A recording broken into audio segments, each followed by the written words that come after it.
armed robbery. Because I was a repeat offender, I got an 88-year sentence without parole. With nothing to lose, escape was always my priority. I broke out of Mississippi State Pen once and got caught trying a couple more times. That's why they transferred me to the prison Supermax facility, a hellhole they call Unit 32. Roy was the most violent, the most cunning, and the most devious inmate that I had come in contact with. Hands out. Open your mouth. Wider. Bend over. Roy had escaped from basically every institution he ever been in. 32 was the ideal place for him.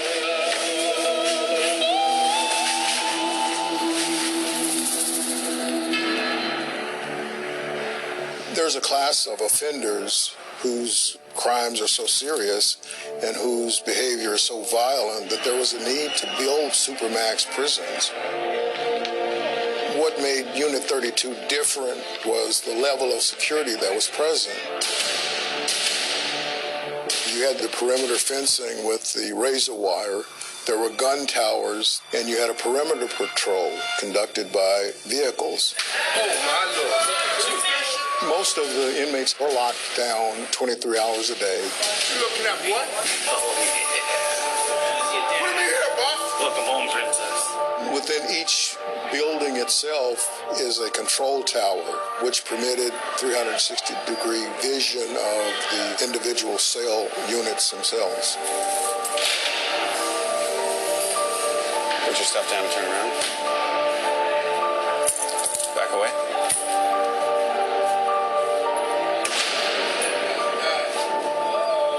Get comfortable. You're gonna die here. I couldn't accept that. Because at Unit 32, I realized real quick, escape was a necessity. Around me, from dusk to dawn, were the most volatile and messed up people you'll ever meet. Every day you entered there, you felt like, well, this could be my last day.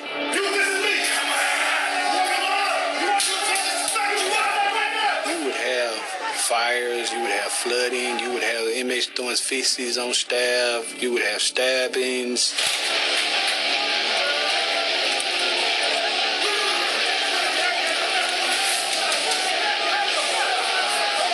Between the inmates with mental problems and gang-related disturbances, the place was in chaos.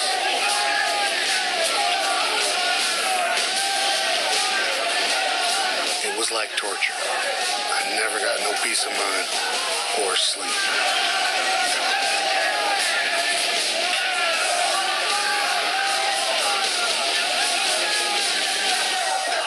I had to find a way to escape, or Unit 32 would destroy me.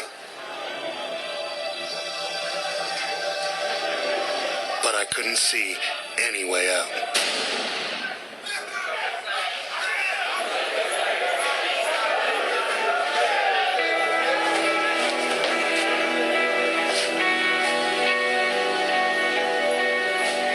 I needed something to fight the despair.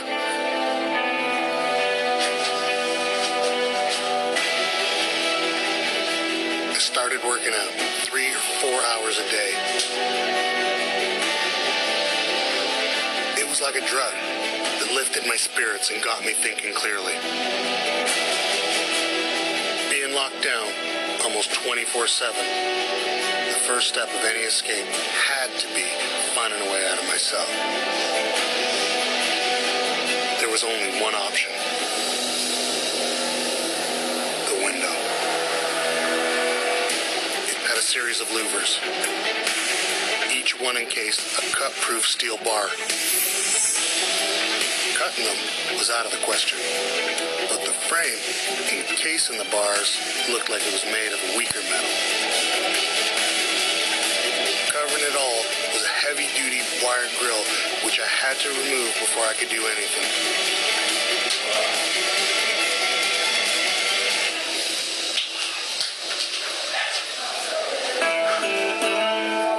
chances of getting through the window were small. But I was gonna try.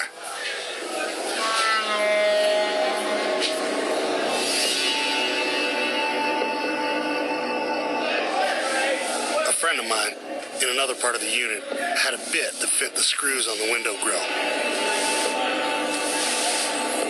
He gave it to me via a third party.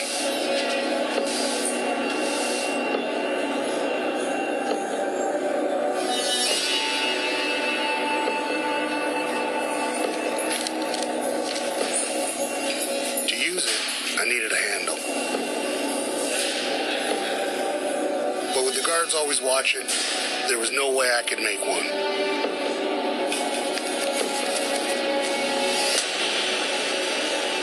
Somehow, I needed to block the guard's view. Then one day it hit me. Some inmates hung sheets over the front of their cells during shower time, when the corridors were real busy.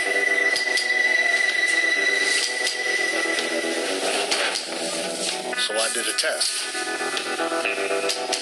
I started doing the same thing to get the guards used to seeing it. That's prohibited. Anything that would block the view into a cell by a security guard is prohibited by policy and by procedure. Shower ran from 8 a.m. to 4 p.m. most days. And my sheet hung there through these hours every day for probably 2 weeks straight.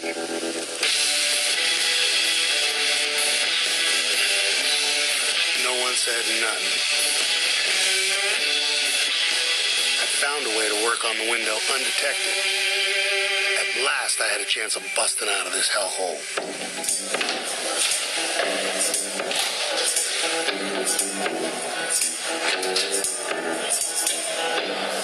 From the light fixture, I took 2 pieces of angle iron made of soft steel.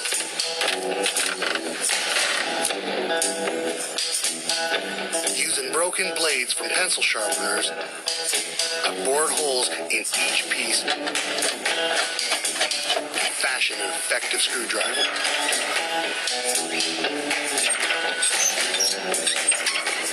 Now, I needed some hacksaw blades to try and cut through the window. To get them, I had to have faith that at least one guard will get lazy, or worse. By keeping my eyes open, I found the guy I was looking for. Contraband gets into the prison any number of ways, including by guards and employees.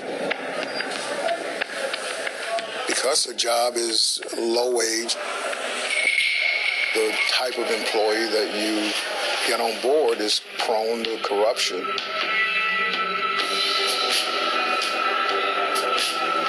After I'd approached the guy, he agreed to smuggle in some blades at $40 a piece.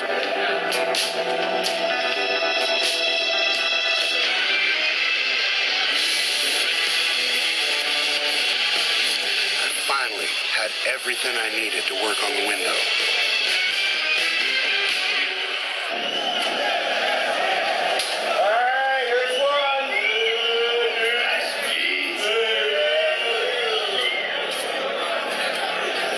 Welcome to the circus. Thanks. Around about this time, they moved John J.W. Woolard next door to me. I knew J.W. through a mutual friend. I liked the guy. Hey, JW, you hear me? He just tried to bust out of the prison and almost made it. Yeah, I hear you. How far did you get? Just outside the unit. That impressed me.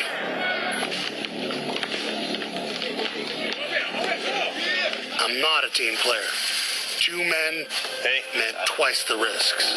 Listen, I'm gonna bust out of here. So when JW told me he was about to try to escape again, You serious? Dead serious. I already got what I need. it was like a punch in the stomach. I just thought, if he goes first, there's going to be a shakedown. Not close to doing the exact same thing. I had no choice but to tell him about my plan We gotta do this thing together. and agree to work together.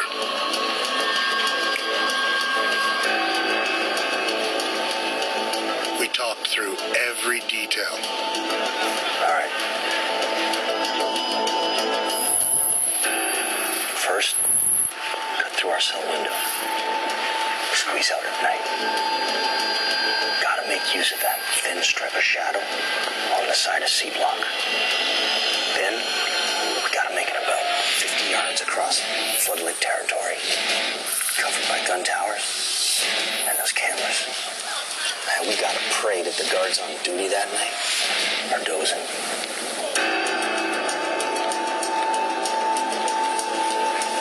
Use a hacksaw to cut through the first fence. Cut through the second fence. The final hurdle would be getting past the perimeter patrol. Free. Plan bordered on insanity. We were desperate enough to try it.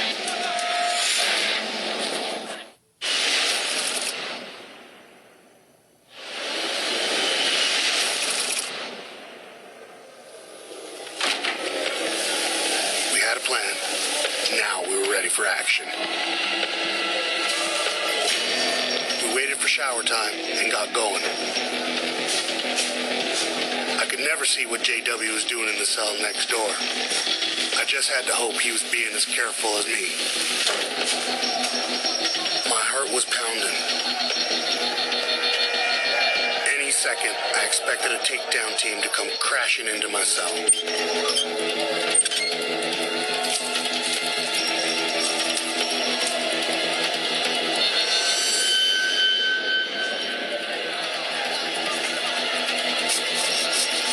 Out a section around the end of one of the louvers to see if the entire cut-proof bar could be removed. Bad news. The end was sunk into an equally cut-proof steel frame.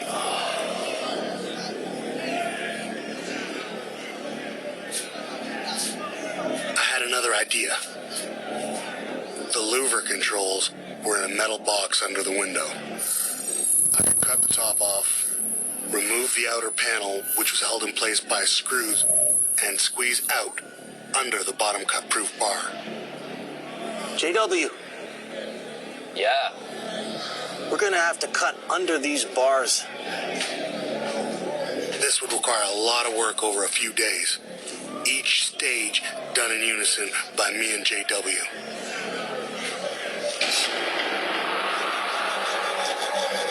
I started cutting.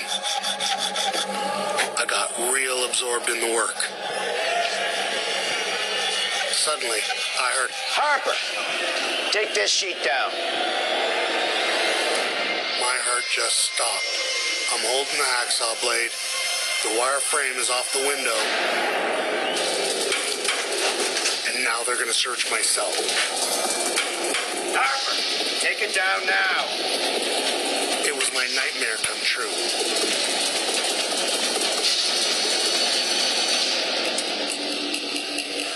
Sorry. Standing there was a warden.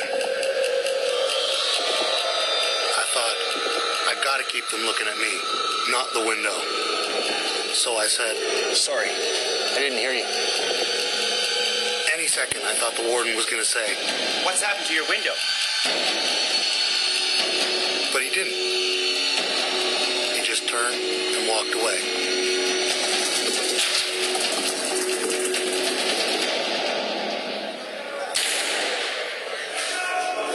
The relief I felt was overwhelming. I had to sit down and gather myself. Next day, as soon as shower started, JW and I were back at work. I was finally ready to lift the lid off the control box. I was thinking, boy, once this is off, I can bust out. But underneath was a nasty surprise. Another cut-proof bar.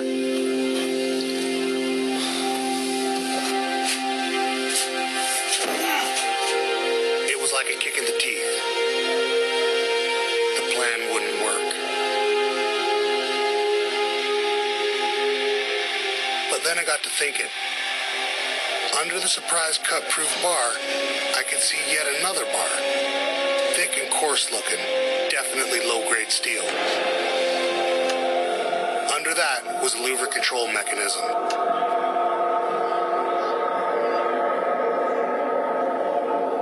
All this could be cut, leaving a space large enough to squeeze through if we removed the panels on both sides of the control box.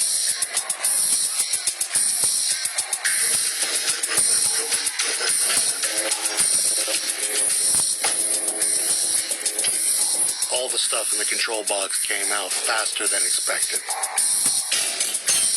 After a while, there were just a few small cuts left on the inside panel.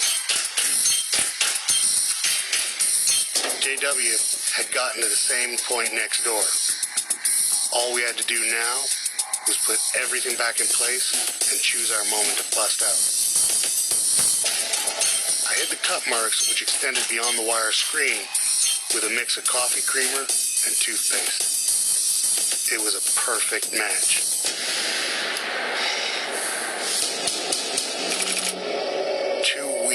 After making the first cut, we were ready.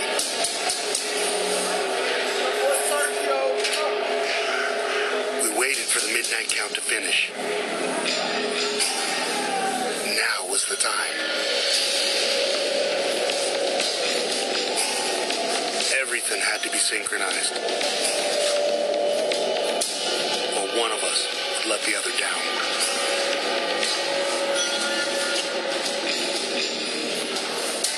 Out to JW. Step 1. My heart was pounding, my senses on high alert.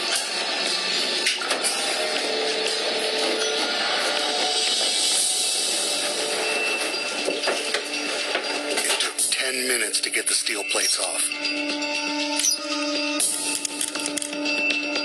I lowered them to the ground outside. I tied 2 improvised lengths of string to the sheet. They were going to come in handy real soon. Step 2. I slipped on red pants we had smuggled in from death row. Without them, the white stripes on our uniforms would show up real clear under the floodlights.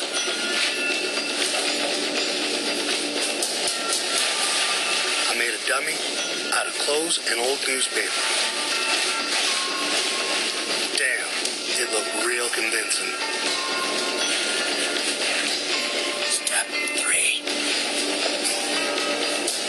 I had a pack with a few supplies inside. I dropped it out the window. Then did the same thing with the strings attached to the sheet.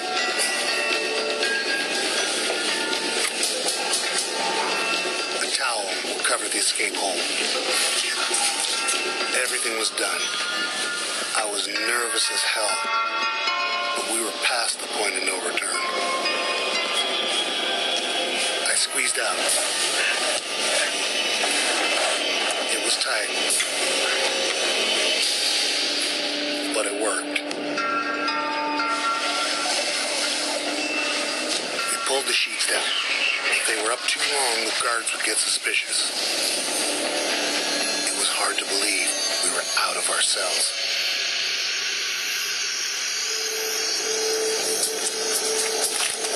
We blacked our faces with cream I made from burnt paper and hair grease.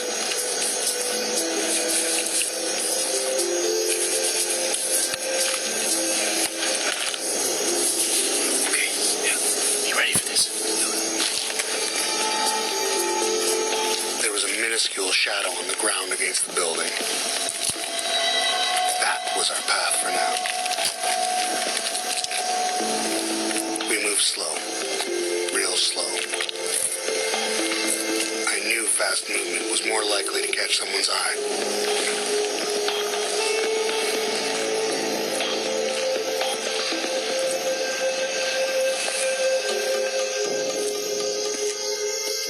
Most of the officers are armed with semi-automatic carbines, and they are authorized to use deadly force if necessary to prevent an inmate escape or a breach of security.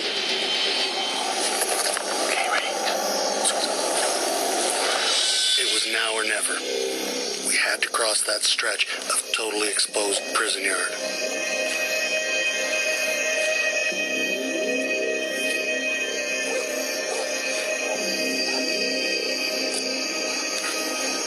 A voice inside was saying, "Get up and run. Find some cover." But we kept crawling, yard by agonizing yard.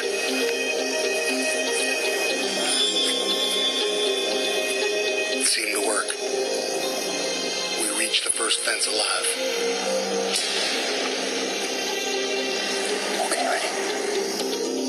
I started sawing.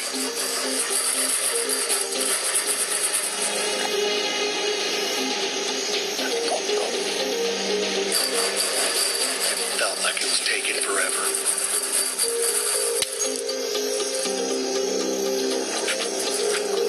Once we slipped through, we were in the killing zone between the two fences. If we were caught here, bullets were going to start flying. The second fence. We were almost out. Suddenly, we saw the perimeter patrol. I just thought, we're busted.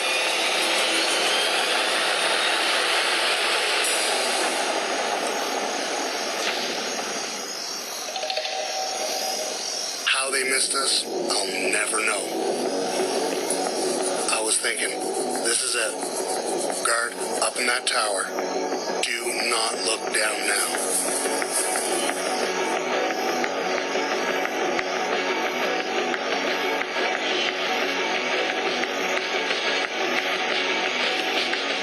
We crept beyond the reach of the unit lights.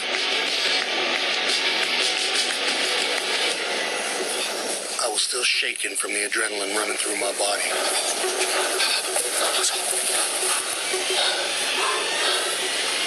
Then it hit me. We'd just beaten the state's only Supermax.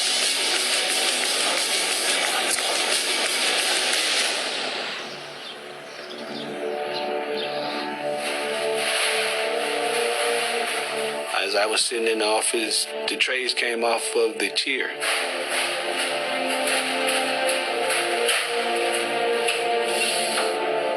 And I was like, Who didn't eat? they said, Roy Hopper. And immediately a bell went off. If Roy Hopper had refused the meal, then I'm assuming he's on a hunger strike. So I'm going to try to find out what's the problem.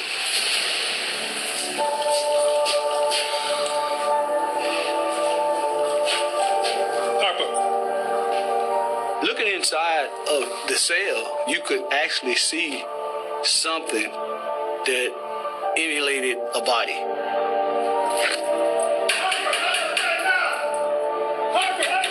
When I started rattling the bars and I didn't get any response, it began to eat at me, and I said, this is just not right. I need to take down team. Unit 32C, cell 73. We gathered a takedown team, and we entered the cell.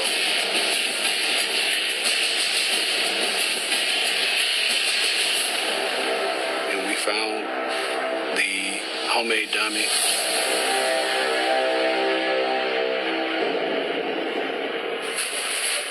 You know, you've been in the system for X number of years and you never thought it would happen to you. Jackson to control. Jackson to control. Lockdown. Lockdown. Come with me. Come with me. Woodard. Woodard, get up. Woodard, out of bed now. We started shaking down the building, and that's when we discovered that Woodard was also gone. Jackson to control. Second escape prisoner. Cell 72. Woodard. When someone escaped, you definitely feel betrayed, belittled. You're trying to figure out whether you're going to have a job after today or not. What's your next step in life? What is your family going to do from this point on?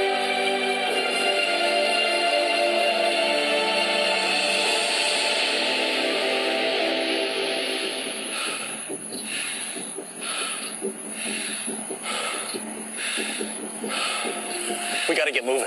Come on. It was later than we thought. If we didn't put the second part of our plan into action real soon, we'd be as good as caught. I knew it was real important to escape capture in the first 24 hours.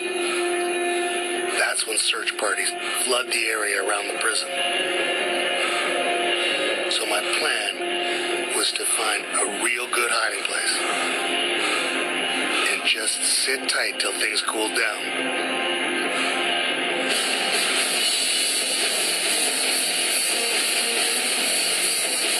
From a bridge over the creek, we ran downstream.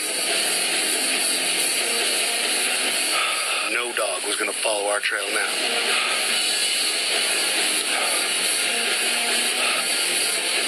After about a half mile, we crept into the thickest bushes we could find.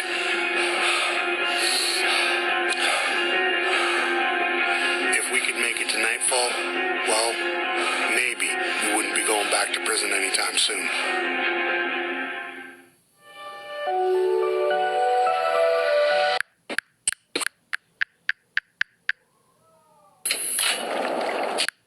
Das zonas no National Geographic.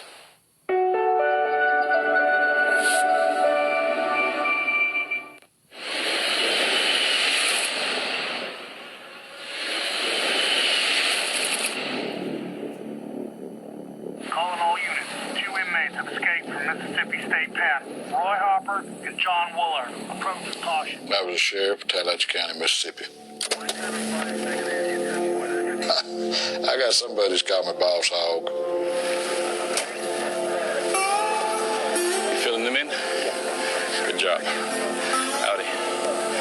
We got the call from the Department of Corrections Department that there'd been an escape at the prison. They're not here. Myself and my deputies immediately responded and began setting up perimeter. And that's the way you're going. The circle goes all the way around the prison. Bring them in alive if you can. God bless you.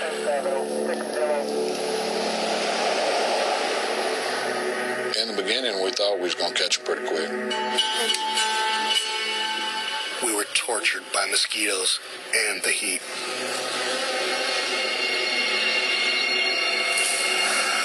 It was afternoon. Over here. When we first heard the search parties. This way, guys. Spread out. Spread out. As they got closer, it took a lot of willpower to stay put and not make a run for it.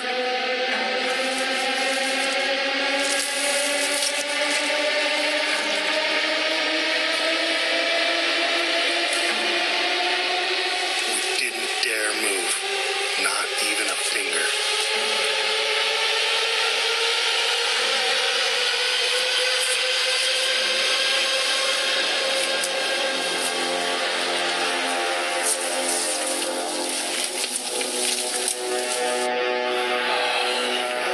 Unbelievable.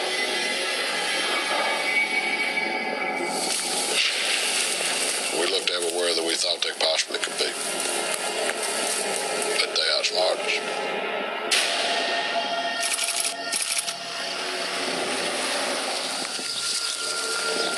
To make a clean getaway, we had to find us a car.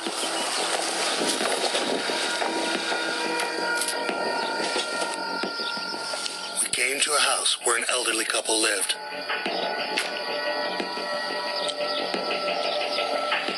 It was Sunday morning, and sure enough, they got in their car and went to church.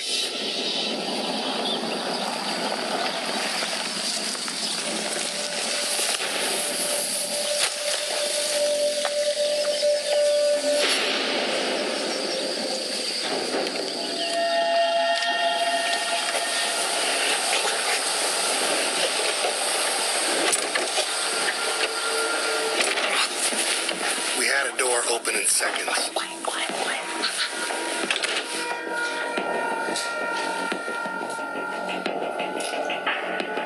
Boy, it was like Christmas. A kitchen loaded with food.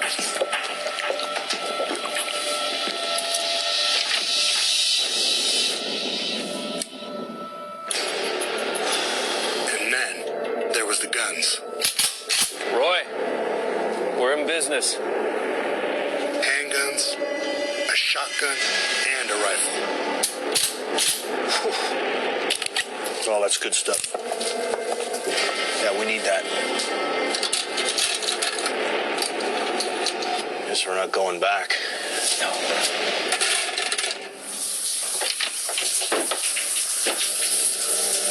After a week of sleeping rough in the bug-infested woods, taking a shower was like heaven.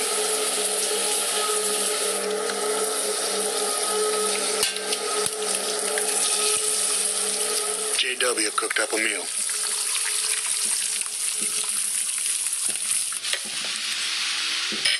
Then we waited.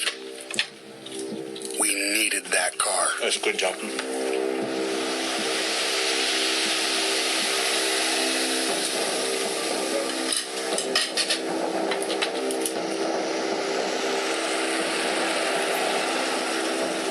Keep covered. Go into the back.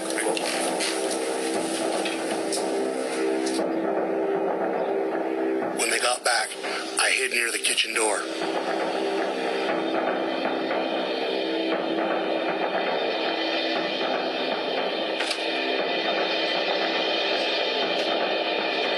The old man entered first.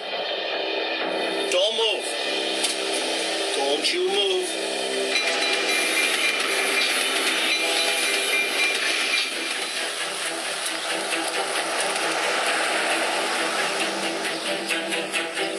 We got a call that a delivery man was delivering a package to an elderly couple outside Webb, and he heard some moans and groans from the inside.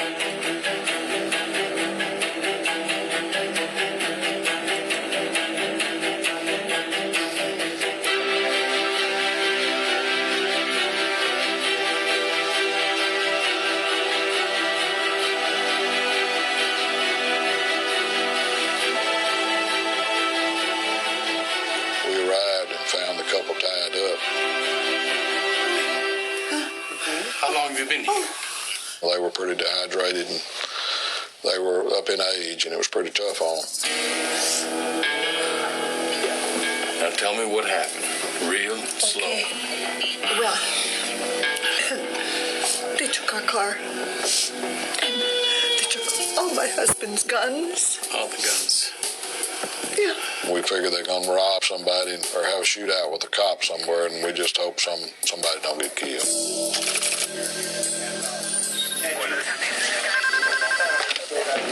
Agent Nielsen.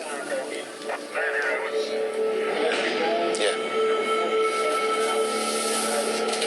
The FBI will be called if there is some reason to believe an escapee or fugitive has left the state. Okay, guys, listen up. Our day just got very interesting. 2 escapees, Woolard and Harper. One's a killer, one's a dangerous armed robber. Feel a huge responsibility at that point. You've got 2 very, very dangerous people that are on the loose. Which means that I want to know everything about who these guys are. Their friends, their relatives, former girlfriends. We're hoping for a positive lead, some clue, a sighting. I want an agent out to interview each and every one of these individuals immediately. Let's get to work, boys. We're waiting basically for them to make a mistake. We stole us some new wheels and headed north. Where to? We weren't sure. Just somewhere we could blend into the background. The idea of returning to the nightmare of Unit 32 was more than either of us could handle. John, I'm never going back to the 32. I hear you there, brother. You're gonna have to kill me first. But JW was speeding, and just after midnight, everything started going wrong.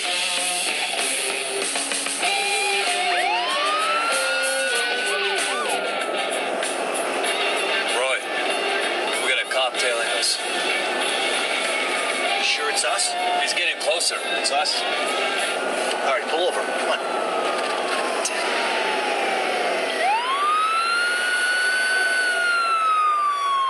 JW pulled over, and I handed him the shotgun.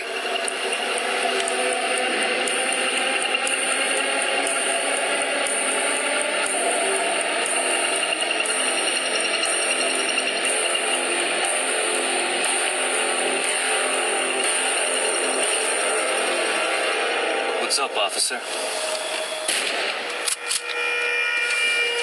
Go! He's shooting at him! Go! The blast must have just missed the guy's head. The van was pretty slow.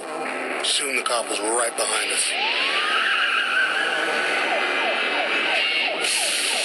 Down and off-road we went. We swerved and skidded. The van got stuck. Come on, Todd, get us out of here. It's Jim! Dark blue van has crashed. 1033. Officer needs assistance now. Damn it, just keep trying. Suddenly, the van came free, and we were moving toward the cop real quick. He backed up. Now we were chasing him, only in reverse.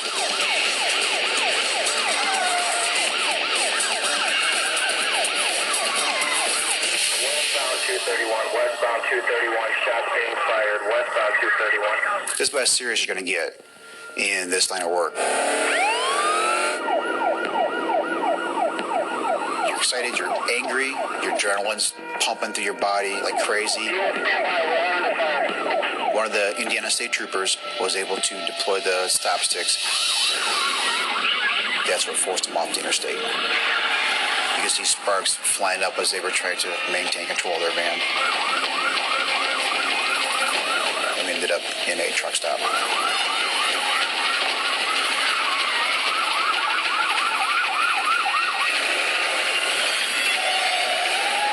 It's amazing that as fast as this is happening, my thought process really slowed down.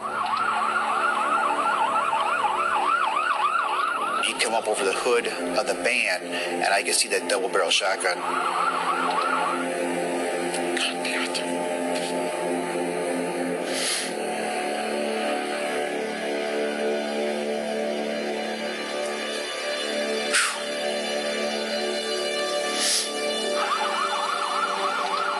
I've discharged my weapon before. I shoot very well.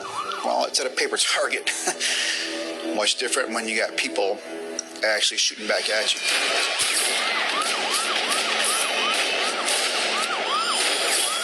It basically came down to it's going to be, near them.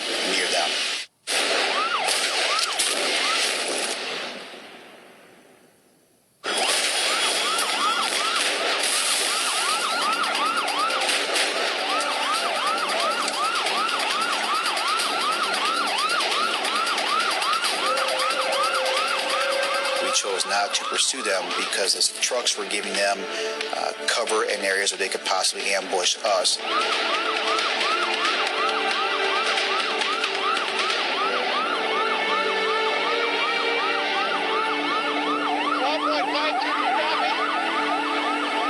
Stressful, very traumatic.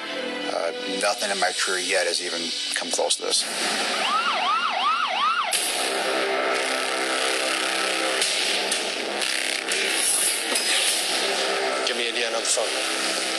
I wasn't happy that there was a shootout, but it was very good information. We now know that Willard and Harper are in Indiana.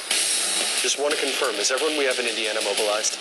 We set up roadblocks, we do canine units, we put up helicopters, we notify the local people. Good. Call me as soon as anything happens. I felt at this point the circle was growing tighter and tighter. They were going to be taken one way or the other. Calling all units. Possible sighting of two fugitives heading north along the railroad. I had just started my shift. 10-4, ETA 2 minutes. As I was driving around, I see these two guys walking directly toward me. So I was thinking to myself, what if this really is them? And I was scared. What do we do? Don't run. Get a little bit closer. You distract them. I'll take them out.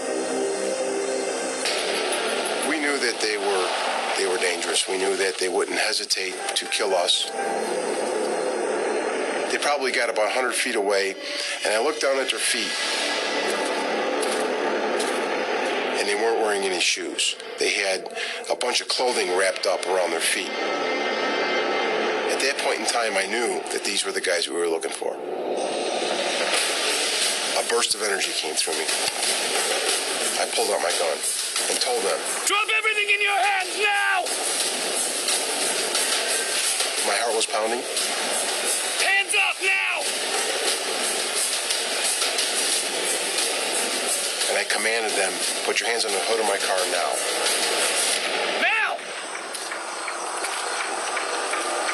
I was just about to tell them to get on the ground when Woolard looked over at Harper and said, I'm running.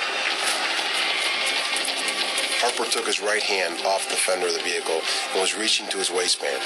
You take a hand off of that fender, I will take it as an act of aggression! And I will shoot you.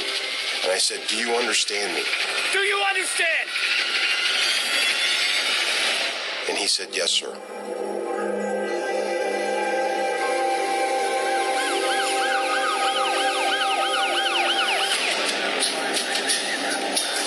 Put your hands on the back of your head. Interlock your fingers. Once backup arrived, we secured Harper by handcuffing him.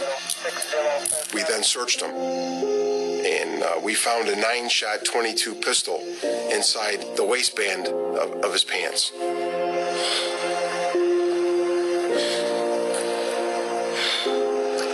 I realized then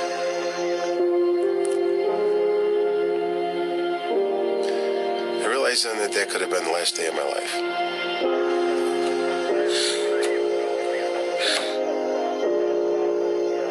Capturing Roy Harper was probably one of the highlights of my career.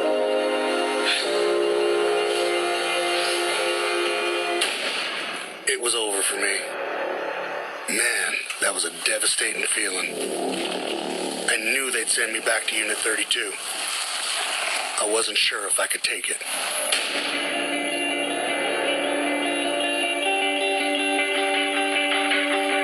I give up!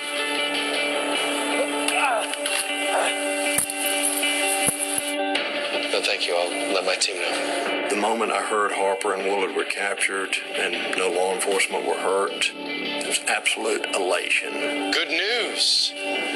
We got him.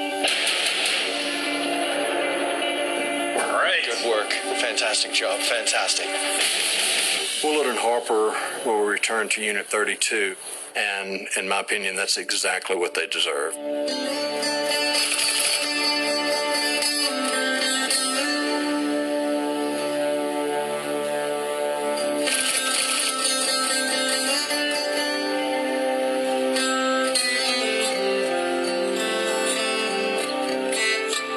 When 32 closed, I was transferred to another unit at Mississippi State Pen. While we were out there on the run, JW and I took some photos. I never did get to see him.